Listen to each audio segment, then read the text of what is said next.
പോകണ്ടിരിക്കും. എല്ലാ കൊല്ലം പോണോടത്ത് തന്നെ പോകണതാണ് നല്ലത്. കോയാക്ക പടച്ചോനെ, എല്ലാ കൊല്ലം പോക്കുണ്ടോ? അല്ല നിങ്ങളിപ്പോ പെരുന്നാക്ക് എവിടക്കാ പോണു? 10-25 കൊല്ലായിട്ട് അവിടക്കന്നല്ലേ പോക്ക്.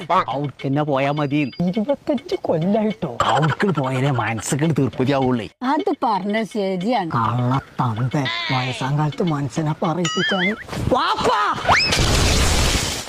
എന്താ ചക്ക വീണാ തോന്നുന്നുണ്ട്. വാപ്പ കളിച്ച് കണ്ടോ?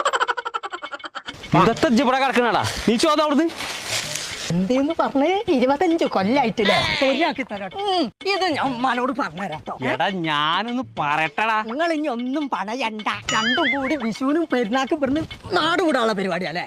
എടാ പൊട്ടാ, ഞങ്ങള് പെരുന്നാക്ക് തൊയ്ബിക്ക് പോകാനുള്ള പരിപാടിയാണ് പറയേണ്ടത്. അടുത്ത തൊയ്ബായില്ലേ? തൊയ്ബ ടെക്സ്റ്റൈൽസ് ഉണ്ട് മലപ്പുറത്ത്. ആ ചേച്ചി വിഷുവിന് അവർക്ക് ഡ്രസ്സ് എടുക്കാൻ പോകുന്നുണ്ട്. നമ്മക്ക് പെരുന്നാൾക്ക് ഡ്രസ്സ് എടുക്കാൻ ഞാൻ ഉടുക്കാ പോകണ്ടെന്നാ പറയണ്ടേ. എന്തൊക്കെ തന്തപ്പൊടി തൊയ്ബേക്ക് പോകാനുള്ള കാരണം?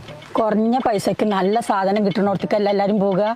അതന്നെ ചങ്കള നമ്മൾ ഇപ്പൊ ഉള്ളത് മലപ്പുറം കുന്നുമലുള്ള തൊയ്ബ ടെക്സ്റ്റൈൽസിലാണ്. അപ്പൊ പെരുന്നാളും വിഷുവൊക്കെ ആയിട്ട് ഡ്രസ്സുകൾക്കൊക്കെ 10% ഡിസ്കൗണ്ടാ കൊടുക്കണം കേട്ടോ. മലപ്പുറം ജില്ലയിലുള്ള എല്ലാ സ്കൂൾ യൂണിഫോമുകളും ഇവിടെ ഉണ്ട്. കൂടാതെ ഹജ്ജ് ഉംറ ഡ്രസ്സുകൾ, വെഡിങ് ഡ്രസ്സുകൾ, സ്റ്റിച്ചിങ്ങും ഷേപ്പിങ്ങും അങ്ങനെ എല്ലാം ഇവിടെ ഉണ്ട്. അപ്പൊ നോമ്പർ